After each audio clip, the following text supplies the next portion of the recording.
വീടിന്റെ വാഷ്റൂമുകൾ ഇനി ഗ്ലാമർ റൂമുകളാക്കാം സെറ സ്റ്റൈൽ ഗാലറിയിലൂടെ. Sera style gallery near cooperative college, Manjeri.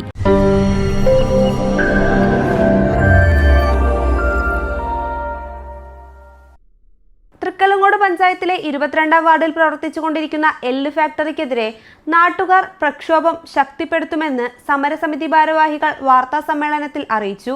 35 കൊല്ലമായിട്ടൊരു എല്ല് ഫാക്ടറി വന്നത്. അന്നത്തെ സമയത്ത് വീടുകൾ 2 വീടൊക്കെ ഉള്ളായിരുന്നു ആ പ്രദേശത്ത്.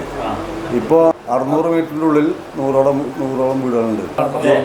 നല്ല ദുർഗന്ധമാണ്, ആരോഗ്യ പ്രശ്നങ്ങളുണ്ട്. ഈച്ചകൾ പെരുകുക, പിന്നെ ആ പ്രാണികളുണ്ടല്ലോ, ആ സംബന്ധമായിട്ടുള്ള പ്രാണികൾ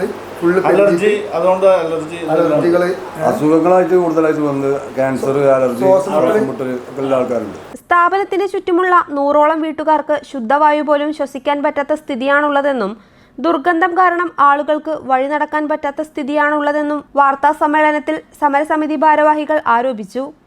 പല ഭാഗത്തു നിന്നും എല്ലുകൾ കൊണ്ടുവന്ന് കൂട്ടുന്നത് ഈച്ചകൾ പെരുകുന്നതിനും സാംക്രമിക രോഗങ്ങൾ വ്യാപിക്കുന്നതിനും കാരണമാവുന്നു.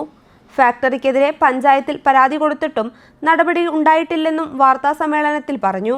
നാട്ടുകാരുടെ നേതൃത്വത്തിൽ പ്രതിഷേധ പരിപാടികൾ നടത്തിയെന്നും ജില്ലാ കളക്ടർക്കും മറ്റും പരാതി നൽകി പരിഹാരത്തിന് കാത്തുനിൽക്കുകയാണ് തങ്ങളെന്നും വാർത്താ സമ്മേളനത്തിൽ പങ്കെടുത്ത ഷെഫീഖ് അലി പാലാൻതൊടി, സിറാജുദ്ദീൻ കൈനിക്കര, നജീബ് പൂവളപ്പിൽ എന്നിവർ അറിയിച്ചു.